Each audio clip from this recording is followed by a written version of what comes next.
We are the Church of the Larger Fellowship, a Unitarian Universalist congregation with no geographical boundary, working toward creating a global spiritual community, rooted in profound love, which cultivates wonder, imagination, and the courage to act. Adapting to the COVID-19 pandemic has been difficult for many bricks and mortar congregations. Early on in the pandemic, we were in a unique position to assist many congregations with the transition. We hosted special episodes of The VUU, provided advice and counseling to religious professionals, and trained congregations for live streaming worship, all while providing robust online programming for our members. From worship to covenant groups, from classes to pastoral care, and from our monthly magazine to our letter writing ministry, we have found ways to build connection and community even through the screen. We have been a model for ministry on the margins, providing services for isolated Unitarian Universalists, becoming a spiritual lifeline for our members in prison, and investing in innovative ministry. We know better than anyone how deep and meaningful connections can be formed even from a distance. Unitarian Universalists have faced many challenges in these times, and we continue to persevere and to fight for justice and equity for all people, especially during moments of crisis. We are proud to be a leader in this faith movement, and we invite you to get involved in our ministry. We strive to be a place where anyone from anywhere can find spiritual refuge anytime they need it. Welcome to the Unitarian Universalist Church of the Larger Fellowship.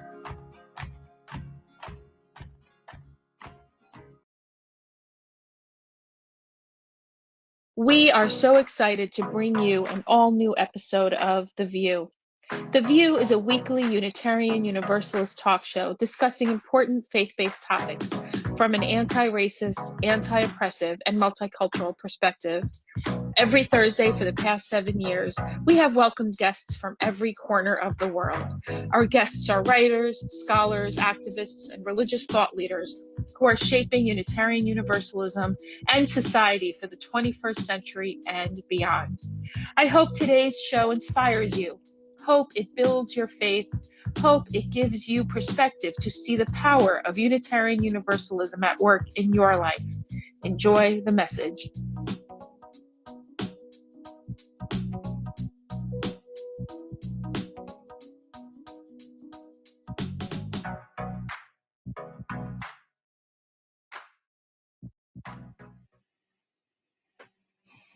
Bienvenidos, welcome everyone to this week's episode of The VUU. We are so glad that you've taken time out of your schedule to join us either live or on the broadcast on the podcast.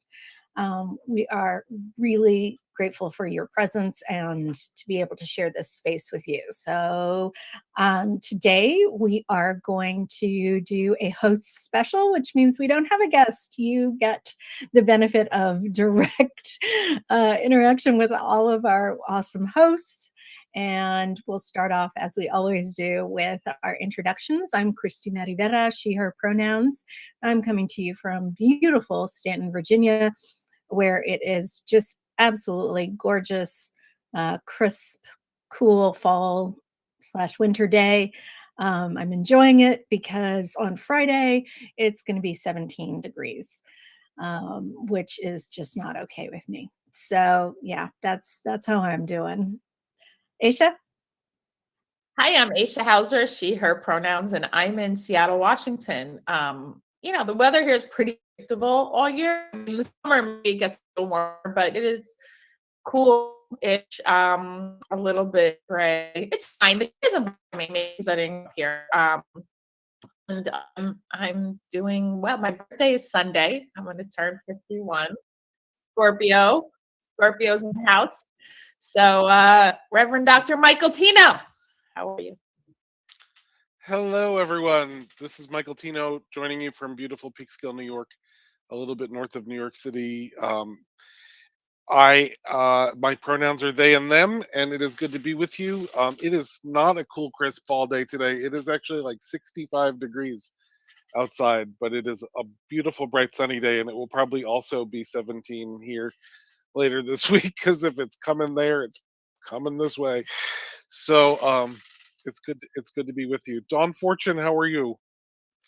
I am well. I'm Don Fortune. I am coming to you from South Jersey, way down by Atlantic City. And it is I have no idea. I went out to get the paper before coffee, so it was outside, but I don't like, it's bright. I can see that through the curtains, but beyond that, I don't know.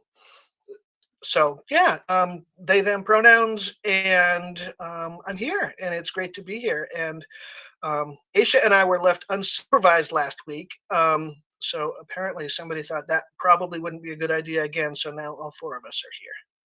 It was fun. Don't exaggerate. So I have a I have a correction corner. I don't know what show that's from. It's not original for me. But last week I said, and all over the internet apparently, so I don't feel so bad that I thought this.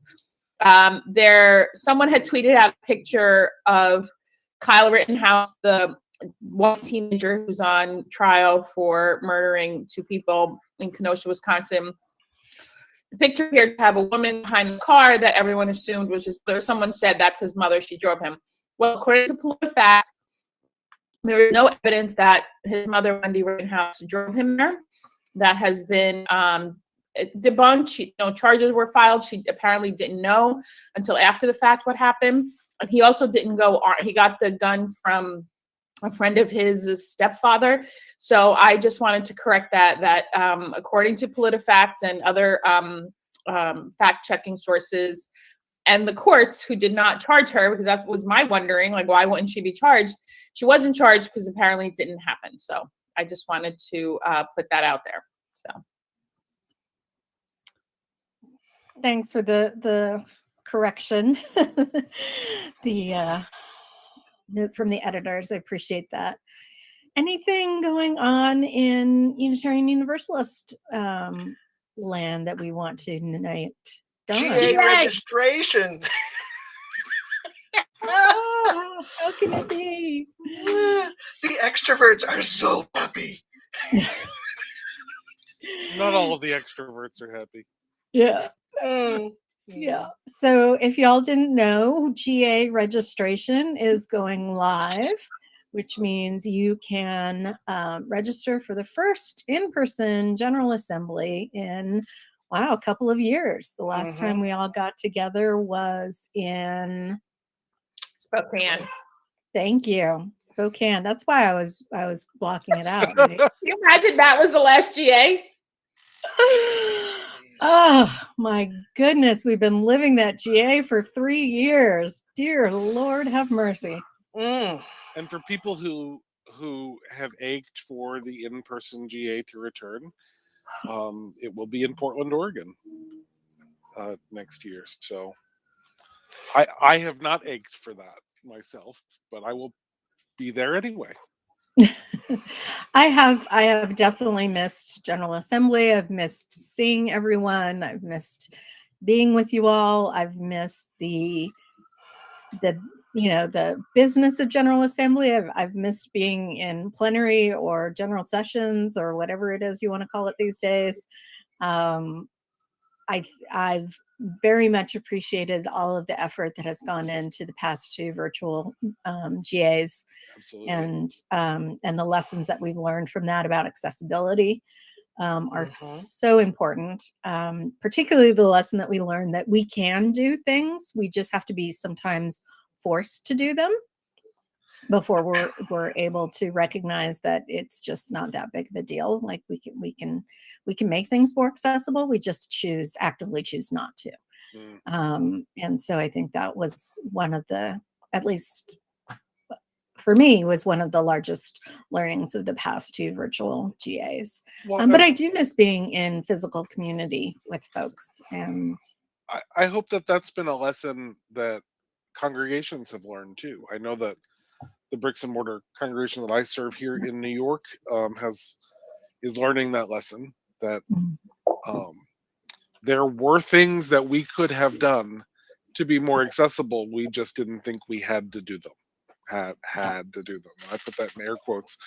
And now we don't necessarily have to do them, except by calling of our moral compass. You know, Oh, it's sure. like, If you oh, want to do that, right. geez, I mean, So hopefully congregations have learned that too, and it will probably be the first ever CLF worship with the 3 members of our lead ministry team in the same room. OMG! So there's something for me to be excited about. what? Yes. I think we have to color coordinate again. Like now we just have to. We've now Right. set the We've- bar with the pictures where we didn't actually plan. Well, maybe Michael did, but I didn't plan it. We didn't plan. If you saw how I packed for that trip, you would have known there was no plan at all whatsoever. I planned. Yeah, Yes. we need to Yeah. color coordinate again, Michael. That needs to happen. So Michael noticed the colors that we typically wear and then brought I the said, fashion I have a sense. shirt with the colors that look best on Aisha and Chris. I love it. Awesome. My That priority tends to be I have a shirt that isn't ripped or stained.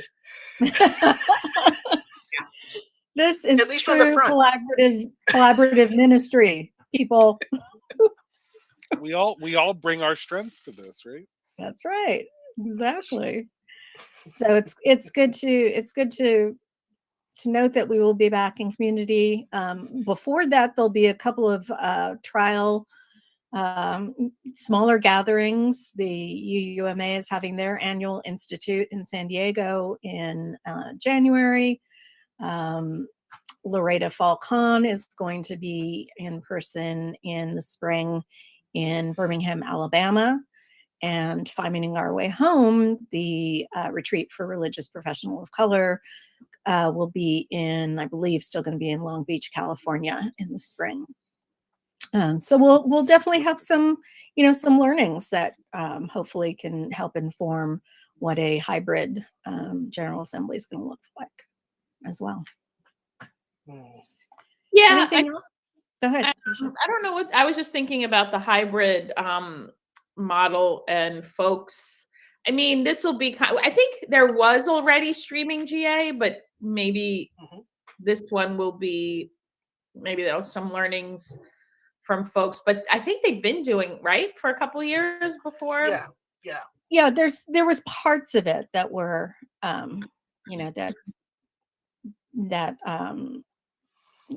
delegates could access and parts of it that other folks could access. But I think, one of the things that we always struggled with at GA, I know from my time on the board, is just remembering that there were virtual people, right? Like remembering to get the virtual count from the virtual delegates before we called a vote, one way or the other. And slowing down the process so that folks who were in the virtual environment could participate, in the conversation, was always a struggle. And I'm hoping that now, having done it all virtual, twice, that will be a little bit more part of our collective consciousness. We'll see. And there's also the matter of, it's one thing to make our business accessible by virtual delegates, but we've had to make the entire General Assembly accessible to virtual delegates for the last 2 years, and they've done a marvelous job of that. And so hopefully workshops will be more accessible, and gatherings will be more accessible to virtual people too, and even exhibitors who will have booths in person might also have some virtual presence. I don't know what they're cooking up. We should get some folks from the GA Planning Committee on the VUU. Oh, that would be fun. Tanya, you're out there. We'd love to see you. Yay. Yay. One of the things that happened in Seattle last week, I don't know if it happened in your areas, for those of you who are still, I don't have children in school anymore, but I have heard through the parent grapevine. Last Friday, Seattle school had to close. They hadn't planned on closing because so many teachers took the day off Friday because Veterans Day was Thursday. They couldn't find enough subs. So how this came out in conversation was that the oligarchy, the powers that be, and violent extractive capitalists, the owners, the billionaires, are underestimating how fed up most people are with everything. And so, yeah, I mean, there's just people, I think there's a word for it, but the folks who are not returning to their jobs, the folks who are finding other ways to make money.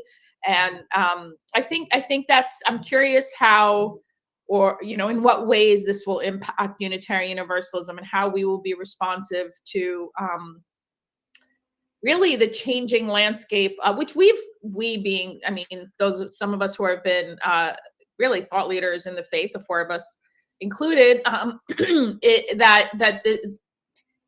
are the days of we only meet Sunday mornings are sacrosanct for worship, and we show up and we wear, whatever kinds of formal clothing, and rather this is now much more open and expansive and imaginative. So I'm just curious about how, in what ways, we will be responsive to what's happening in the world right now, which is more, I think, than is being reported.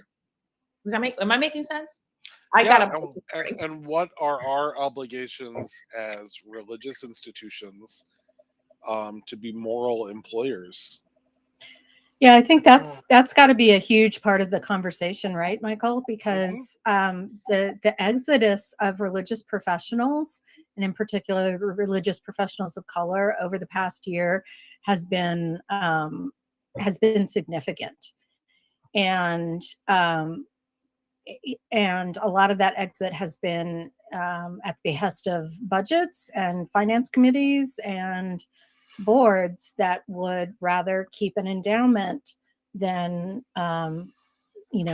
continuing to employ a person. And that has moral and ethical implications for our faith and for what we say our faith is. Yep. I'm still in the face of quite literally the world burning and so much uncertainty.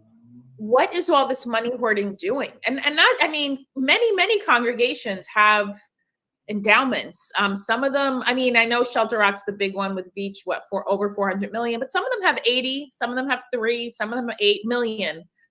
And so what's the plan here? To do what with? When? If this isn't a rainy day, I'm not clear what is, and why wouldn't we want to support people living? Yeah, and the fact is that endowments in of themselves are not an evil mechanism. That there are ways to use them that will help fight for our liberation. And so we have to be thinking about these pools of money that have been accumulated on the backs of Black and Brown and Indigenous folks in the U.S. for hundreds of years, and really think about what is the ways in which we need to be putting that money to use. Well, they're tools that can be used to further our values, that can be used to live our liberation, that can be used to invest in reparations for past harm, or they can be used to create more harm. Right? Not unlike committees. Mm-hmm. Right? Like they are they are where good intentions go to die sometimes. We'll save all this money for an emergency, and then the dependent clause just gets lopped off, and we'll just save all this money. Yep. So I think it's worth mentioning also that I'm seeing, and Michael, I don't know if you are as well, I'm seeing a lot of clergy that seem to be tapping out of professional ministry altogether. Like, gonna go be a chaplain, or gonna go into private practice as a therapist or whatever. I think that's going to be a significant challenge in the year ahead for our denomination and for our congregations. The search process. Happening with all religious professionals, administrators, musicians, religious educators. I mean, it is not, yes, clergy, ordained clergy, and staff are, you know, if you have a congregation who's literally debating whether or not they should pay you, I mean, do you not see the writing on the wall? And for clergy and religious educators and those who are interacting with a very exhausted, fearful public, of which we are a part, we're burnt out. There's a burnout that is just, I think, been underestimated in the helping professions. Yeah. Shige Sakurai writes in our chat, there's a whole conversation here about the at-will framework of employment, labor rights, etc. I think it's absolutely true. And, you know, and I think, you know, when the pandemic hit, I, you know, went to work and I didn't have a Sunday off for 9 months. Because I wasn't leaving my house. And nobody else was was willing or able to do it. I mean, I guess people were able. It's, I guess, part of white supremacy culture that I was the only one who could do it. I was not the only one who could do it. I was the only one who did it. And that comes at a cost. It comes at a cost to the community because they get out of the practice of doing it. It comes at a cost to the professional who burns out. It comes at a cost to the relationship between the professional and the community. So we're learning that now. Unfortunately for lots of people, the easiest way to deal with that is to move on to something else. Yeah. And, you know, frankly, there's also a concern of, you know, who is going to be coming out of retirement to take the, you know, the interim ministry positions that are going to be open. And frankly, we need to be looking at that and making sure that we're bringing folks in that are, you know, in alignment with where this faith is going. And sometimes that's not where we have been. Sometimes it is, sometimes it isn't. But that also is a concern. And I want to excuse me, expand on Shige's point. I think what Shige is also getting at is the idea of not having unions, and because at will, you know, folks can get fired without cause. And just, you know, there's no capitalism. If we're going to keep violent extractive capitalism, which, you know, it is here now, it needs a soul. Like, how do we insert some kind of conscience to this? So, because here's what freaks me out during a pandemic: how much money has been made in the stock market. So what's the okay, side note, when people talk about socially responsible investing in the stock market, I have said more than once, there is no such thing. The stock market is not set up to be socially responsible, as evidenced by when we had the hate pumpkin in for 4 years, the stock market went up. When we had a global pandemic and people were dying by the millions globally, the stock market went up. People made money hand over fist. So help me understand what we're even talking about. I mean, there seems to be, we're operating on a cognitive dissonance that somehow socially responsible investing even exists. And look, I have money in the stock market because of our retirement funds. They're all in stock, they're invested. So it's not at all that I'm free of this at all. I am not off the grid. I'm in a house, I have electricity, all of that. And I recognize that I live in a cognitive dissonance. It's like the stock market is immoral. It has no morality, or it's maybe amoral is what I'm trying to say. Like, it has no connection to anything being right or wrong. It's just, let's make as much, well, maybe, well, one could make a case that the only goal of just making money in light of what's happening right now maybe is immoral. Well, I mean, the stock market goes up when corporate profits increase, right? And corporate profits increase when other expenditures are cut, which generally means staff, employment, benefits. So the incentive is to be more violent and more extractive in your capitalism, so that stock prices go up. So I won't even ascribe amorality to that. I think that the incentive, if the point is the price has to keep going up, then the incentive is to immorality. Yep. Right off the bat. If you're okay, like having a stock. I mean, there are what's called value stocks that you don't expect the price to go up, but you make money from dividends.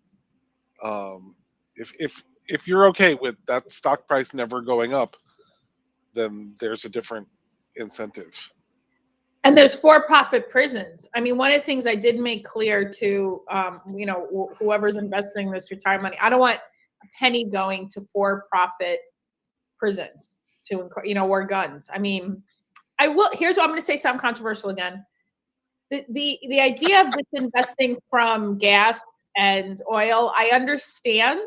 I'm not as worked up about that because I fly planes and I drive a car, and I have. I mean, it's not that it's that is a more complicated thing, I think, and maybe this is not. Maybe it is my justifying being okay with money being in oils, but I feel like for me, if I'm going to have a line, it is definitely guns and for-profit prison systems. Not any of that being invested, but I mean, not that I want to. I don't love obviously fossil fuel companies. However, I'm not quite as worked up about them, which maybe that's foolish. I don't know.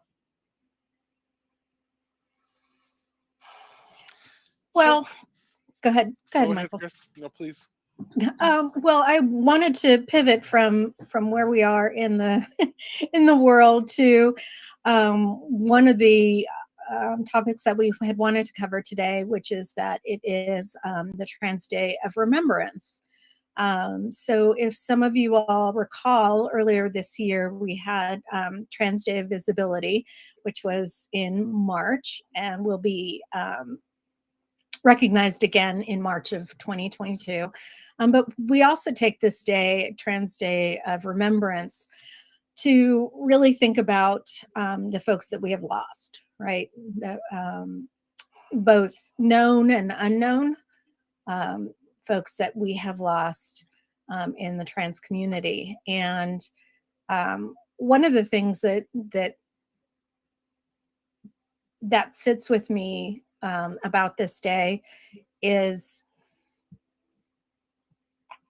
how when we first approached this this day, covering this day on the VUU, one of the requests that we had from our trans colleagues was to also make sure that we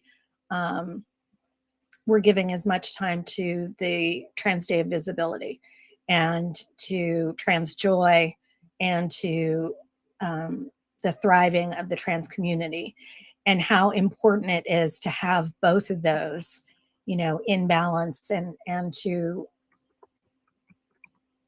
be able to honor what is lost, but also honor that which is beautiful and joyful in the trans community. So I open the conversation with that. Thank you. So I think it's important to note for people who don't know out there that the Transgender Day of Remembrance specifically holds up the memories of people who have been killed, who have been murdered because of their transgender identity. And around the world, I opened up the list, figuring part of the ritual of the Transgender Day of Remembrance, which is Saturday, is to read this list of names. And in some places, they read also how people were killed, because it's a reminder of the violence that transgender people are exposed to on a regular basis, that is targeted at transgender people on a regular basis. And I opened up this list before the show, and it's 63 pages long this year. This is just the people who've been killed since last November. The list is 60 that have been reported. That have been reported, and where those murders have been linked to transgender identity. Yeah, and right. So the people we know about. Yeah. The list is 63 pages long, and most of these pages have 7 or 8 names on them. So you can do the math in your head. I didn't count. They're not numbered, so I didn't count, but you can do the math in your head. Most of the people on this list are trans women of color. So I think it's really important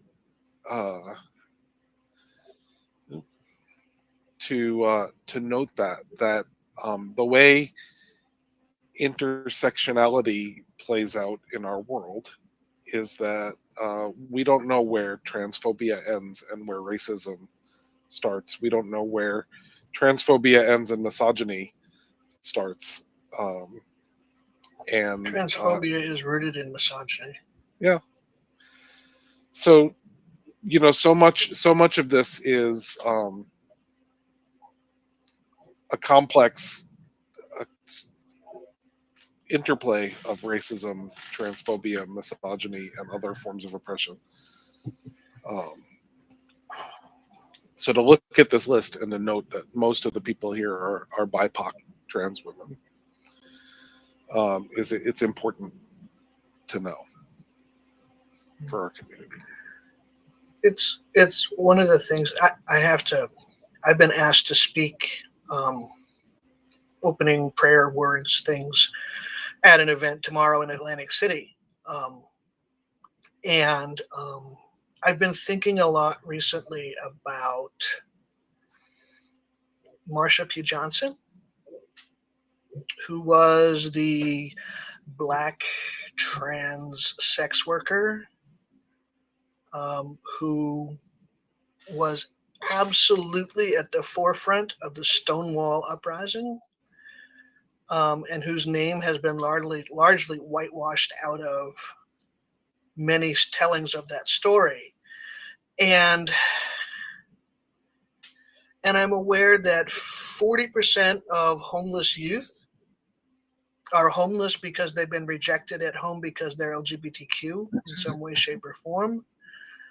And LGBTQ kids are exponentially more likely to engage in risky behavior that can result in unexpected pregnancies and drug addiction and a variety of medical and mental health diagnoses that just come about when you're that far up against the wall. And I'm going to be in Atlantic City tomorrow, where so much of that is front and center in that little bitty city with big city problems, and I wonder, I think what I want to do is I want to challenge people to really think how you might respond if brain fart, Marsha Johnson were to approach you on the street. How would you respond if you were in a convenience store and Marsha walked in? How would you respond if Marsha came into church on a Sunday morning? after a long night of work.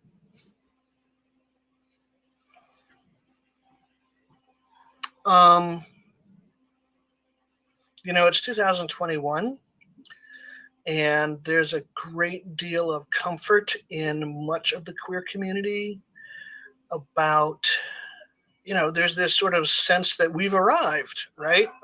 Because, we've got houses in the suburbs and minivans and kids in soccer camp. But not all of us, not those who are people of color, not those who are living with disabilities, not those who are marginalized in other ways,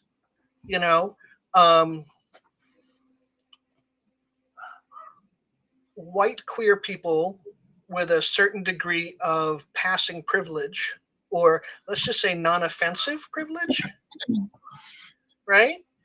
Like, don't give the cis het folks the willies, right? That kind of privilege, are doing pretty okay. But everybody else is not. Everybody else is not. And I've been thinking a lot about Marsha Johnson lately, and I'm thinking about Marsha Johnson and us, Unitarian Universalists. We hold her up as this beacon of illumination and bravery, and I can't imagine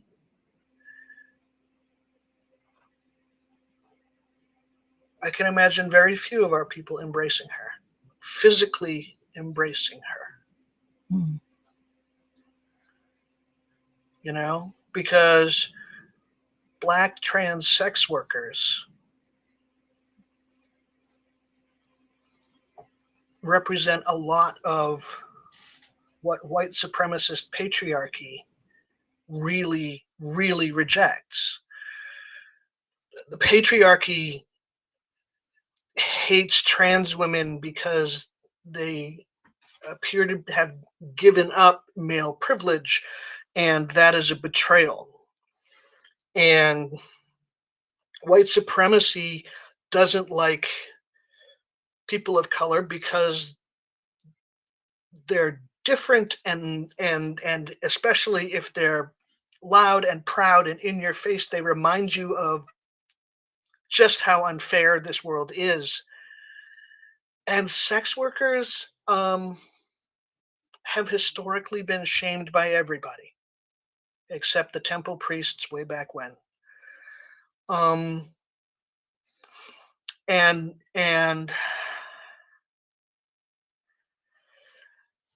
And all of that is intersected, and all of that, when you look at the violence of poverty and the violence of having to engage in survival sex to eat, and understanding that so many of our queer youth have so many opportunities denied them because of who they are. And every opportunity denied is sort of a brick onto the road of a more difficult, more painful life. And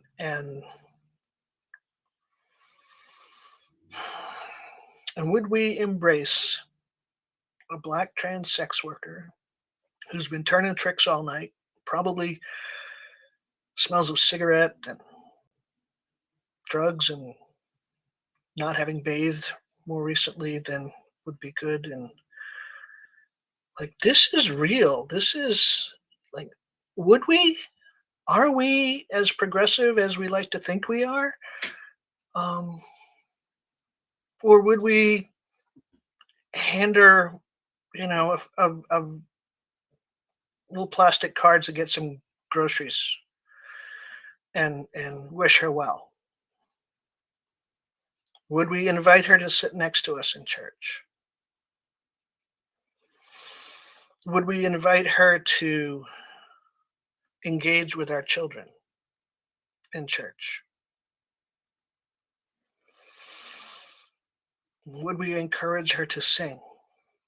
Would we welcome all of the vibrant, colorful, creative, beautiful essence of her, who has managed to make a really, really hard situation into something joyful? Every picture we've ever seen of Marsha Johnson, she's smiling. She's smiling. That was a person filled with joy. Would we permit that joy, that unruly, uncomfortable to polite society joy in our congregations? I don't know. I don't know. In our homes. I probably should have written that down for tomorrow. But it's worth thinking about, you know?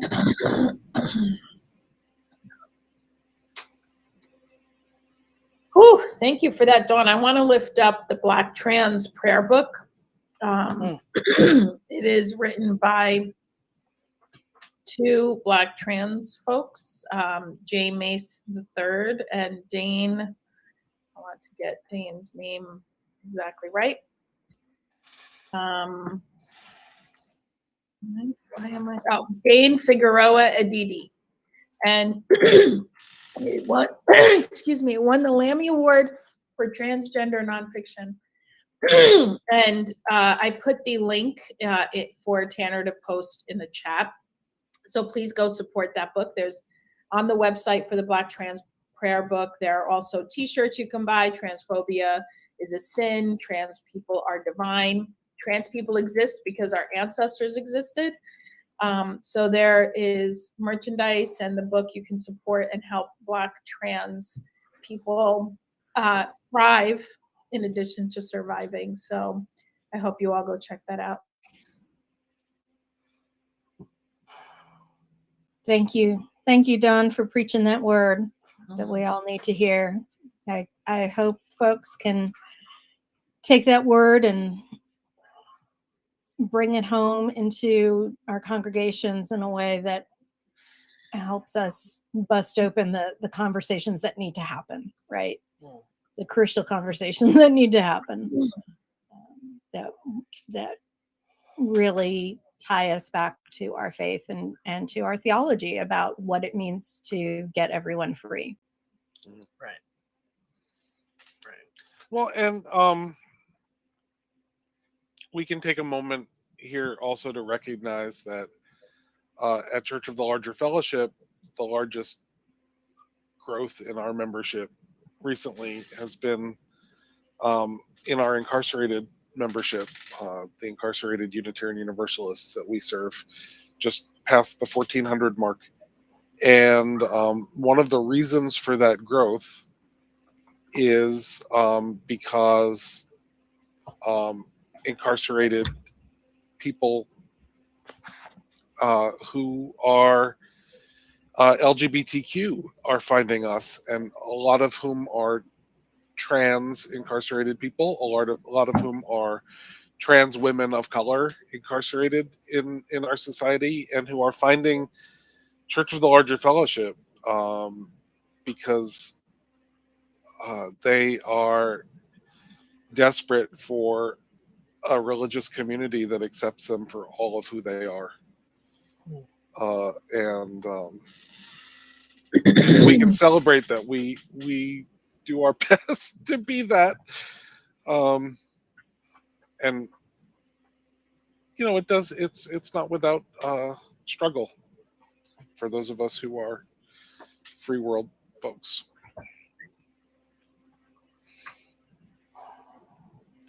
I would like our congregations to be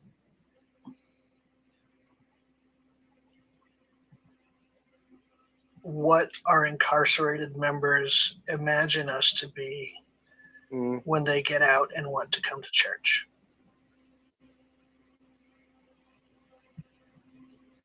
Yeah, what our it reminded Don that just so perfectly reflects like what our youth want us to be when they become young adults, right? When when they bridge from the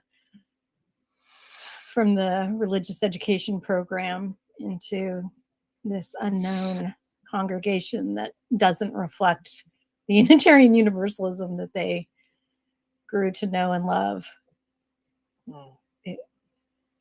We have to be able to do that.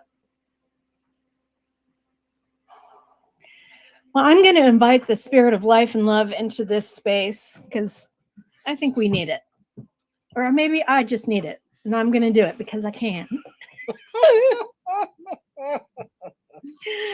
Spirit of life and love, come into this space with us.